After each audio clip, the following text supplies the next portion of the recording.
Welcome to You Decide. I'm your host, Errol Lewis. This campaign season in New York City has been full of twists and turns. We had an unexpected outcome in the primary, a bit of an upset, and the surprises are sure to continue as we get closer to the general election. We've got people who are running on independent lines, including former Governor Andrew Cuomo and the sitting mayor, Eric Adams, as well as a Republican challenger, Curtis Sliwa, who says he does not want necessarily the backing of the Republican president, Donald Trump, who's been sounding off on the race.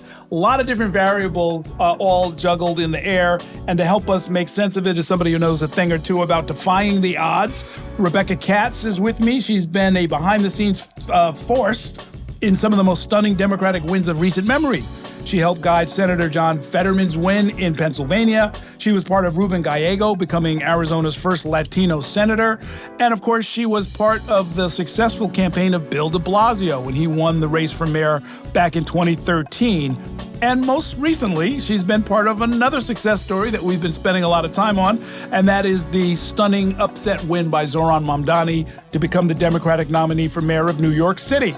And she recently wrote about a lot of this, an op-ed in the New York Times explaining what the rise of Mamdani means, not just him, but other young candidates, and what could come next. So we figured we'd sit down and get a little bit more of the explanation from this expert who seems to be on a roll. Thanks for joining me. Thanks for having me. It's good to be here.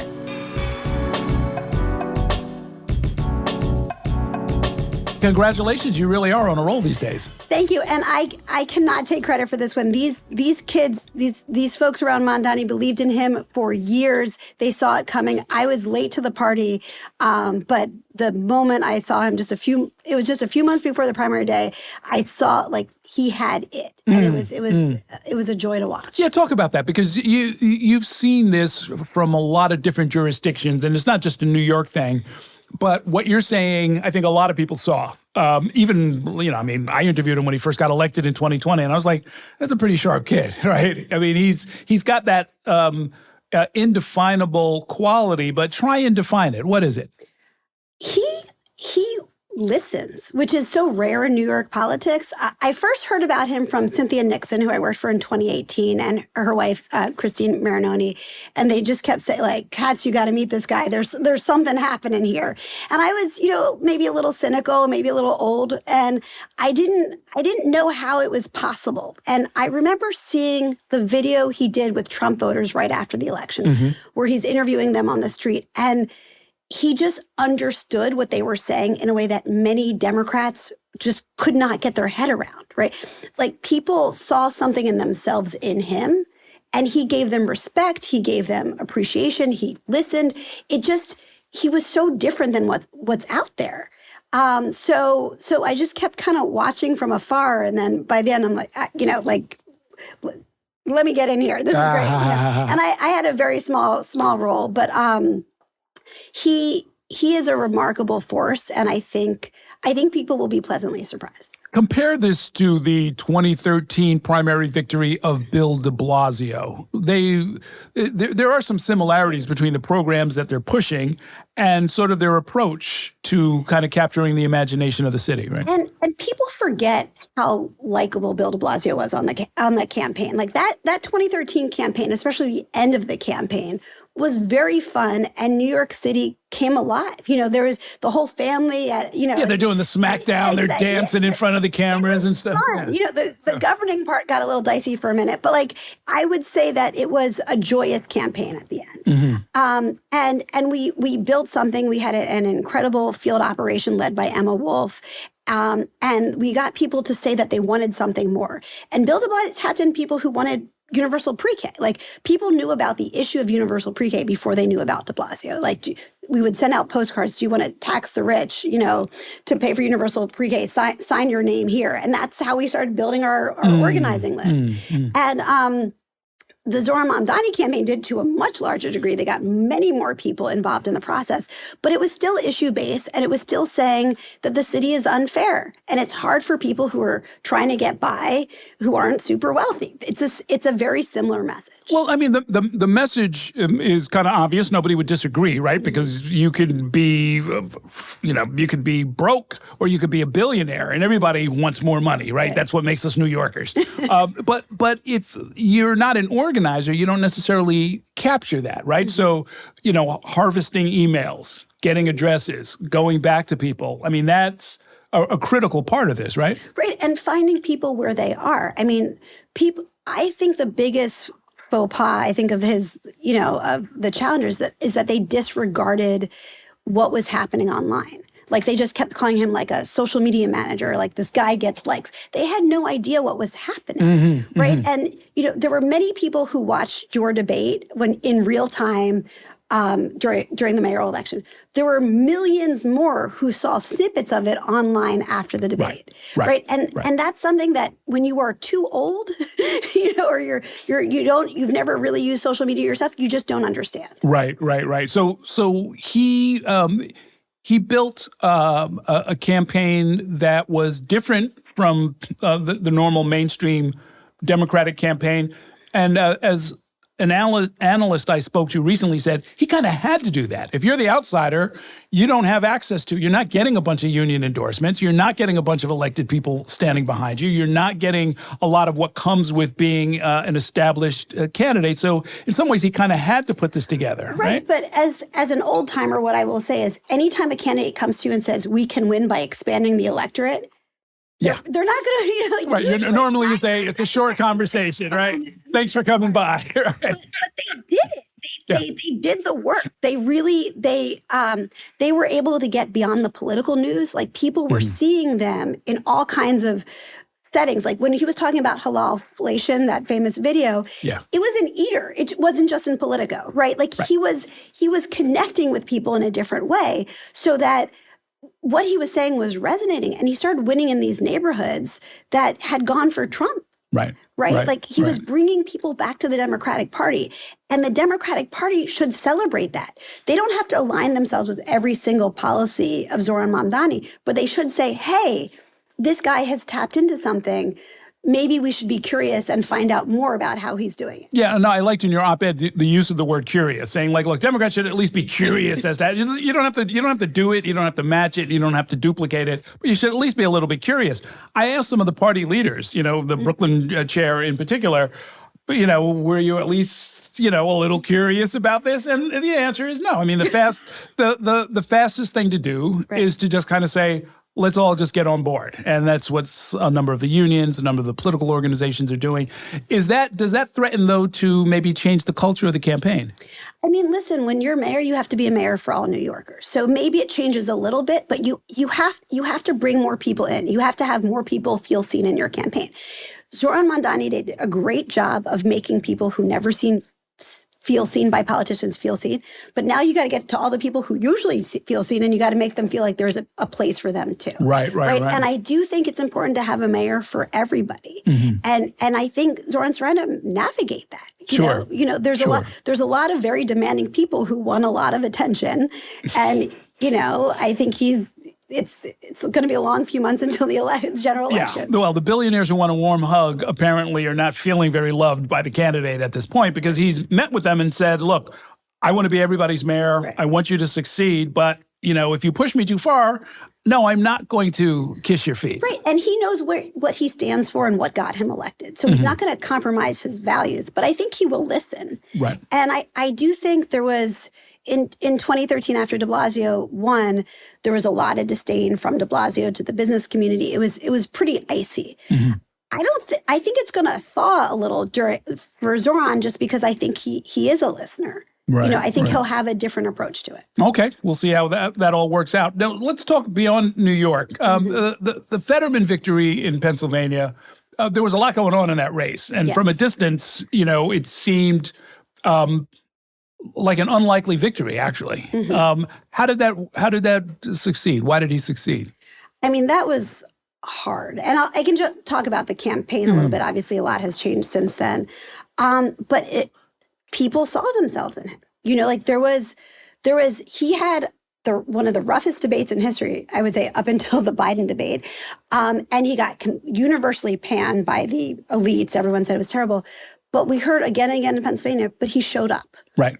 And I think Democrats in particular don't understand how much that matters to people when you show up to their community, when you show up to try and do your job. And it was, I mean, we had one curveball after another in that race. It was started during the pandemic, you know, so we couldn't actually do events.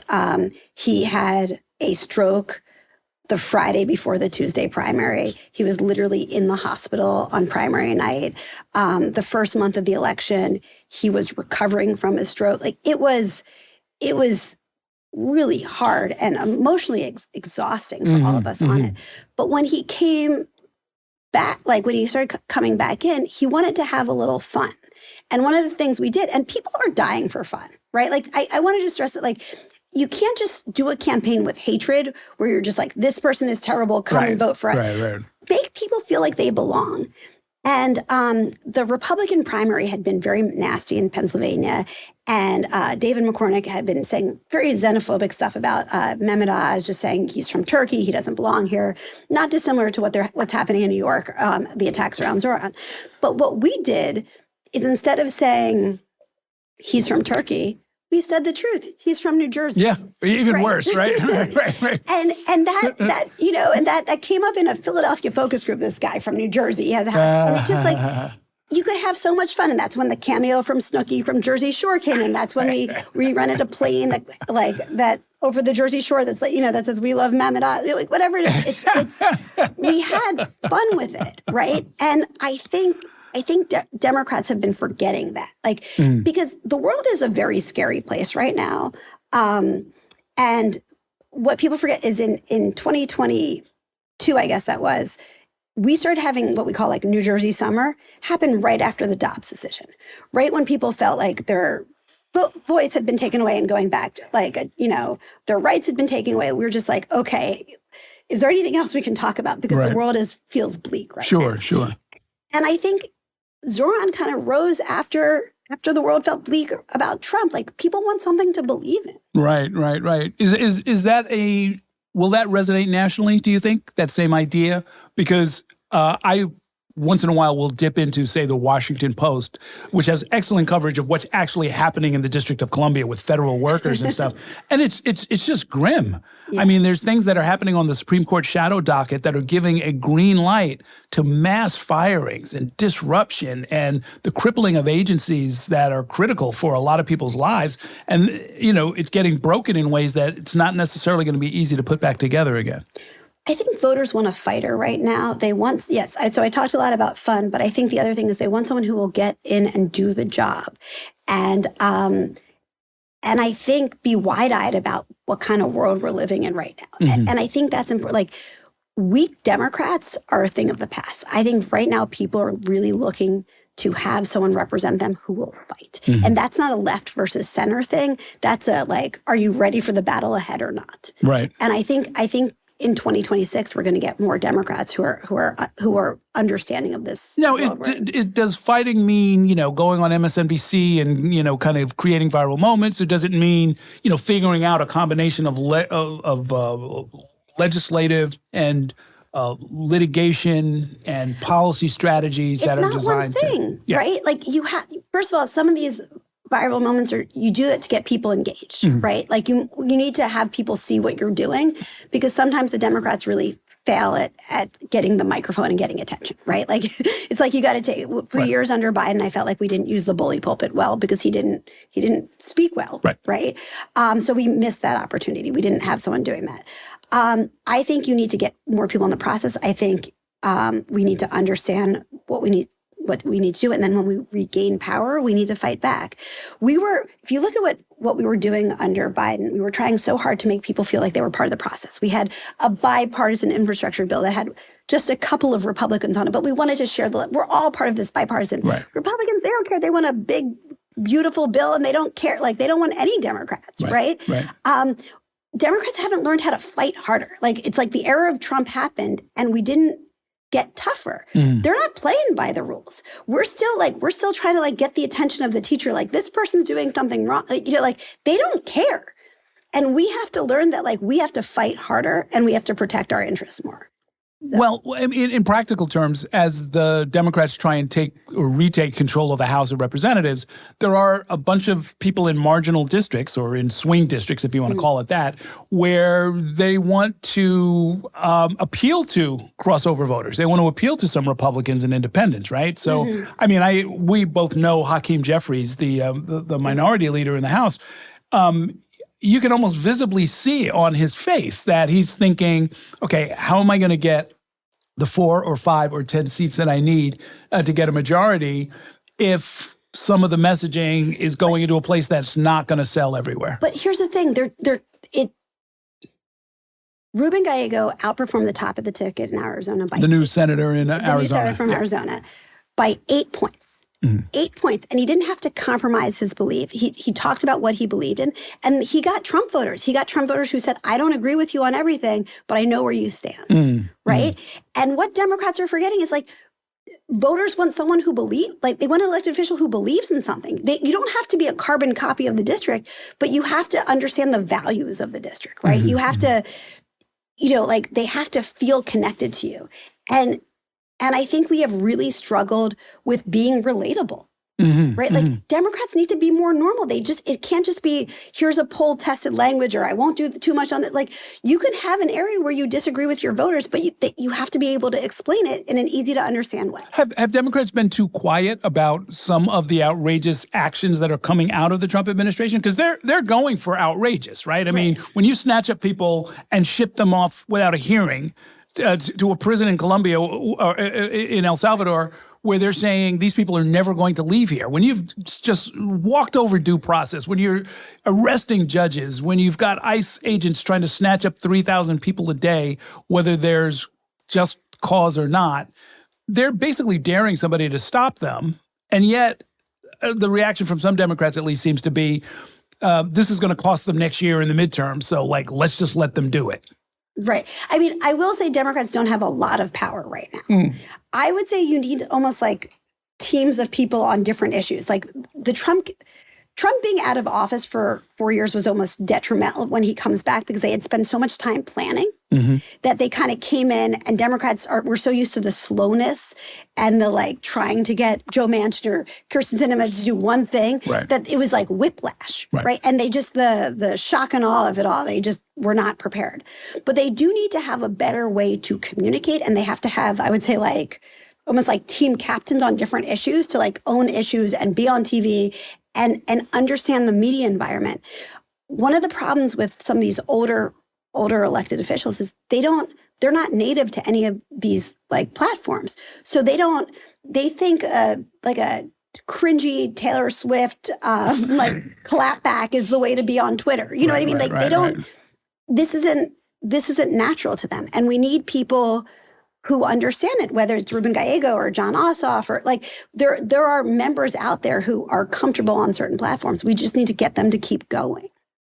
When you talk about some players here and there who are good or are native to some of the newer platforms, what difference will that make in the next presidential election, if we can jump out that far? I mean, sure, there's going to be more people who grew up on these platforms and saw these politicians. Like, AOC is a great example of someone who has a whole, like, network of people who listen to her and probably follow no other politician, right? And that's why these people who are, like, distancing themselves from Zoran. You don't have to agree with everybody 100% of the time, but he has a huge audience. And at a certain point, you're going to need that audience to talk to, right? So we have to get smarter about how we're communicating, and we have to make a bigger tent, right? And so there are a number of members of Congress who understand this. We have to get better with content creation. There's a whole, like, focus on buying influencers, and let's get influencers. I worry that we're just talking to ourselves a lot, and we need more, like, democratic content out in the world. And that is something that I think Republicans have done a much better job at. Oh, that's interesting. Now, what about the scenario, and you'll remember this, In 2020, it's the height of the pandemic. The City Council of New York is passing a budget. There are a lot of reform ideas in the air. This is the summer of the George Floyd protests. And the City Council decides we need to take some money out of the police budget, right? They had to cut a lot of budgets. Right. But when it came to this one, it got special attention. And somebody came up with the sassy slogan, let's defund the police. They didn't really do it in that budget. What they were actually talking about was reorganizing it so that certain kinds of emergency calls would be greeted by, say, a trained social worker as opposed to a man with a gun, right?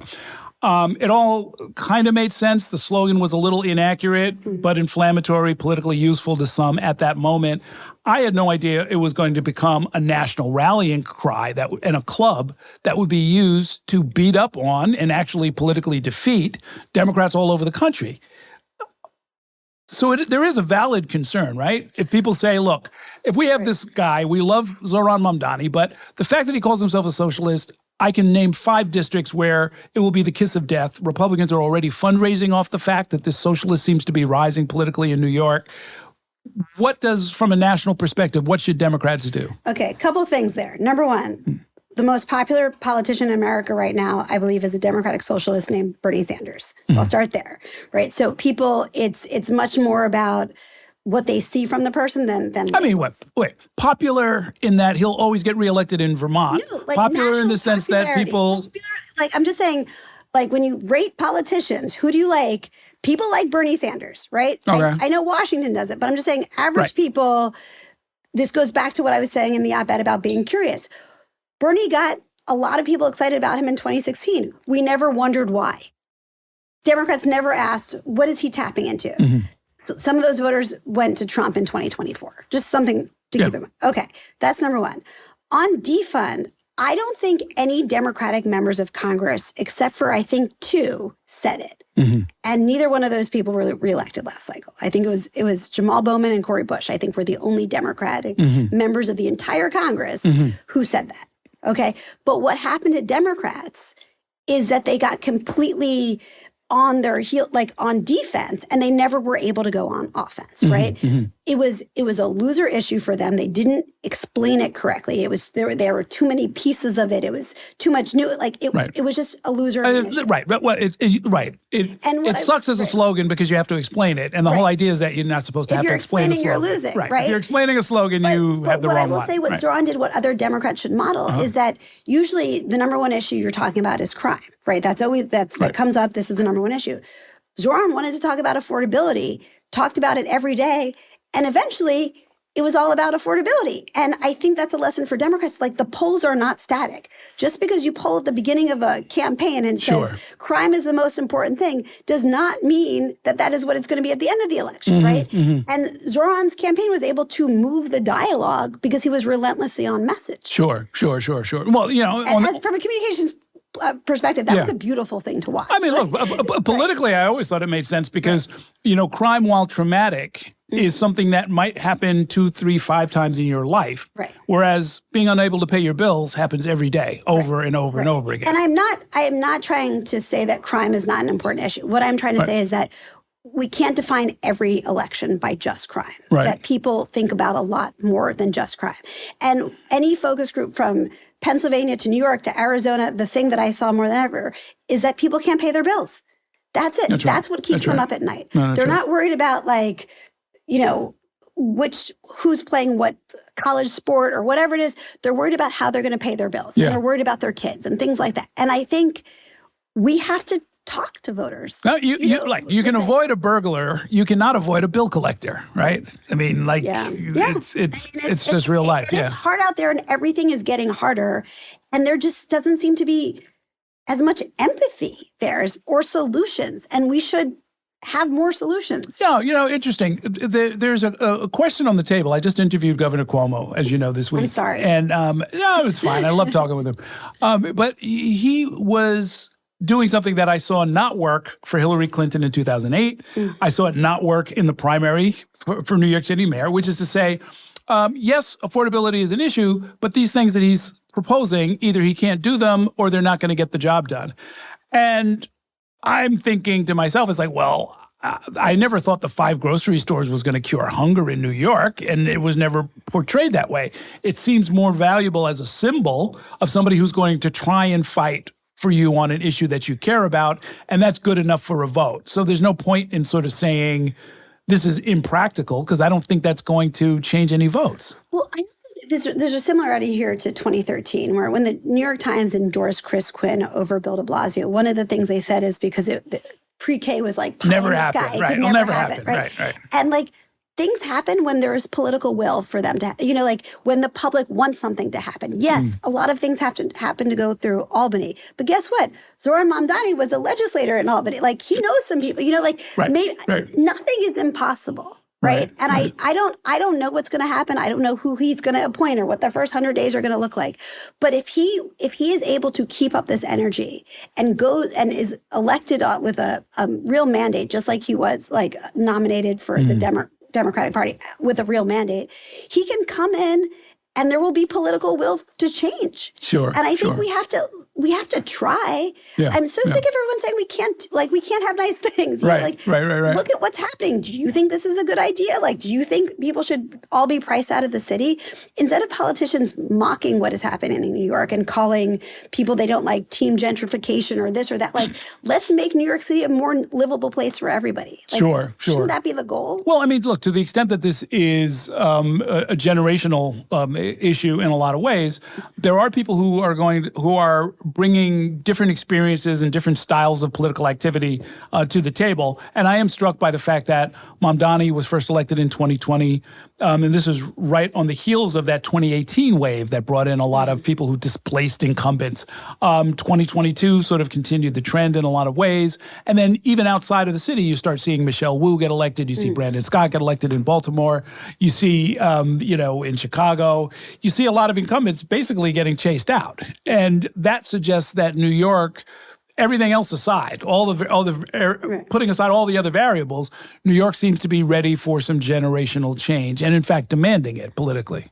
Yeah, I think voters are hungry for fighters. I think they want people who understand the moment, and I think having elder, elected officials keep saying like, no, like be patient, like it'll all work out. Yeah. And these young millennials came up, who are the bulk of, the people right now, like basically they came up to the 2008 financial crisis. They said, nothing has gone well. The pandemic, it has been hard. So for all these older people to say back in my day, and it's like, actually, your life was completely different and your life was easy. Right. And these coming up now, life is hard.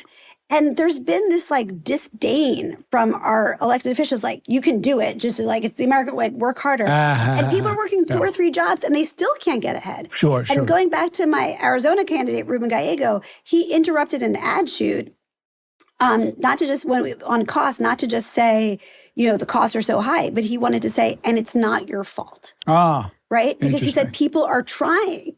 And nobody can see them. But he was a kid who grew up single mom, who worked his way up to get into Harvard. He understood how hard it is to try something, right. and to still not get ahead. And I think empathy from our elected leaders and an understanding and clearly stating what you're going to do is important. You can trash Trump all you want, but whether it's Make America Great Again or no tax on tips, the man knows how to deliver some lines. And we have great plans, but if we can't articulate them in less than 10 seconds, in this day and age, we're not getting anywhere. I know it's too soon to spend too much time on it, but in looking at the field for 2028, I think I saw at least one. It was a discussion, and there might have been a poll attached to it about Kamala Harris, who seems to be leading whoever's names are being thrown into a bucket right now. Is she viable, do you think? Anything is possible. We are very far out. I will just say, I do think people want something different, and they want to turn the page on the past. Now, I personally thought that Harris did a good job trying to get people energized about the campaign. She only had 100 days. There was a lot that was hard and uphill, and I didn't envy anyone on that campaign, right? But she tried, and she was able to communicate. But there's also that we left a lot on the table, right? We are so scared to fail sometimes that we don't succeed. We don't even try to succeed. And what Democrats often do is we will do like a press interview. They will say something wrong. We will get hit on. The right wing will go after them for saying the wrong thing. And then the candidate will get spooked and not do any more interviews. Right. And that is like Tim Walz, who was a great interviewer before, got kind of sidelined.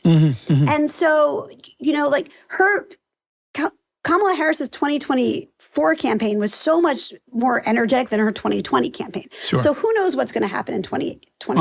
But I just think people want something different. Whatever happened to when she first, it was a very unusual circumstance. But once she became, it was clear she was going to be the nominee. And there were these Zoom calls where like 30,000 people would spend 2 hours, and you, by definition, where all of them are. By definition, you can reach all of them at the push of a button. Why did those stop, number one? And why wasn't that the kind of the surge and the organizing infrastructure needed to win the election? Because those people were already voting. We had those people were already going to vote for her. And I think it was great that they were involved for the first time. And I don't want to that's a great thing to happen, like get more people involved. But you can't have, and no offense to New Yorkers, but you can't get a bunch of New Yorkers coming in buses to suburban Philadelphia and say, you should vote for this person. I like that, like you have to get those other voters. This is something the Zoran campaign did very well. They were able to get new voters engaged. I think they didn't go to enough non-traditional places and get those voters engaged. They tried, but the Trump campaign just had a much wider network of especially with men, just getting them. Yeah, they're going to barbershops and picnics and cookouts and all kinds of stuff. They had. Democrats were good at winning the inside war. I remember the example I always think about is when Trump came to the Bronx, and he had, I think, 100 or 200 people, and it was like some event in the Bronx. And I remember people were mocking him. You can only get 100 people. Like, why are you coming to New York? And my teenager comes down and said, did you see that Trump was doing an event with Sleepy Hollow? I was like, I don't know who Sleepy Hollow is. He's a rapper. Like this whole thing. And it had that moment wasn't for the 100 people who were there. It was for the millions of people who were seeing it on social media. And the Democrats just missed the whole thing. They just missed it. No, that's right. It was in the middle of his trial. I remember that. Because that's the only place he could go, to the Bronx. They'll stay in the city. Yeah. That's wild. Well, I mean, look, if some of these lessons are learned, we'll be seeing campaigns that are unlike or more like the Mamdani campaign and less like the Harris campaign, is what you're saying. I think the Harris campaign tried. I think they did things that the Biden campaign could have never done. But I do think we have to keep trying new things. Again and again and again until we figure it out. Am I in the hopeless, useless minority that thinks that just based on the policies and on the economic performance of the country that Biden was still competitive? I wasn't sure. I was never that sure that he should have dropped out. It could have been a bloodbath for the Senate too. Like I do think he would have pulled a lot of people down. We had a lot of tough races that Senate candidates pulled out, and I'm not convinced that many of those races would. My sense of it is, would love to get your take on this, is that some of how people reacted to the fact that, he's an old man. He's 4 years older than he was when we elected him. I thought everybody understood that would happen. Is that if you've had elderly parents or grandparents and you've been around them, then you understand that they're gonna lose a step here and there. But they're fundamentally the same person. They have the same judgment. It might even be a little bit better as time goes on. And that, nervous tics like, nodding out or being a little slower to react is not a big deal. I think not everybody believes that. And I was a little surprised at what I considered sort of ageist kind of torrents of criticism saying like, look at him, he looks old. And I'm like, well, yeah, I mean, I knew he was going to get older, didn't you? But when you're getting older, you never get better, right? Like when you're at that age. So when you're over. I mean, but better at what? He's not running marathons, better right? At communicating, better at judgment, better. Like it does. Like to me, when Fetterman bombed his debate, right? We went into every single media market in Pennsylvania and had him do like town hall style interviews. On TV, like we had him on The View. We look, everybody, he's okay. And when the Biden team first reached out, they're like, "Hey, you worked for? Can you go defend Biden. I said, sure, like, let's give it a whirl, but you got to get him out there so people can see that he can do the job. And they couldn't get him out there because he couldn't do the job. And it was a complete like dereliction of duty that he, like, from him to have been running in that race, that he couldn't compete the way that we needed someone to compete. It is people who keep thinking that an office is theirs or an appointment is theirs. Well, I mean, that's the problem, right? That's the root of the problem, is that if he had given, say, some kind of a true command to the people around him that he trusts and say, look, if you really don't think I can do this, please let me know. I won't fire you. I won't ignore you. I'll take it seriously. But that's not who he was. And when you're the most powerful person in the world, it's kind of hard to find people who are going to tell you no, right? But imagine how different this world would be if Ruth Bader Ginsburg and Joe Biden retired when they could have. Well, the Ginsburg thing is a bitter pill to swallow, and she undid essentially her life's work. You talk about, by staying but so too did long. Biden. Yeah. But so did Biden. You talk like the most important thing he said he brought was that he defeated Donald Trump. But he gave us this Trump too. Wow. Right? Wow. So between the two, like, yeah. great. But like, Cautionary tale. Like, look at what's gonna, like, this life for all of us. Like, you could have retired. Is it that hard? Yeah, right. And as it turns out, you got retired anyway, right? So yeah, you'll be on the same beach with the same grandkids. And okay, well, let's end on a note of hope. Okay. Well, you know what? How about let's start with a prediction. What do you think is going to happen in November in New York City? Well, I've learned to never predict what happens in New York City because there's always something kind of crazy happening. But I do think Zoran Mamdani is going to be the next mayor. Gonna knock on wood there. I think he's running a good campaign. I think he's getting more people in the process. I don't know what all this money in politics is going to do. Like, New York City has these amazing campaign finance rules, but then you can just you're just one billionaire away from it just all kind of imploding. Right, and we have like 123 billionaires in New York. Right. So I think there's a cynicism from voters that negative attacks don't work the same way. So who knows? But I do think Zoran will be the next mayor of New York City. Okay. But I'm knocking on wood because I don't. And along the way, right, there will be twists and turns. And that's why we want people to keep listening to you decide. We will help you as best we can with as much analysis and insight as we can provide. And I thank Rebecca Cash for providing this week's installment. That was fun. Thanks for having me. Absolutely.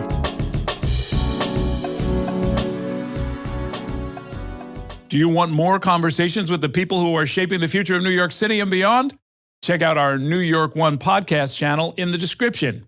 And hit subscribe to let Spectrum News be your resource for balanced, in-depth political coverage, elections, and issues.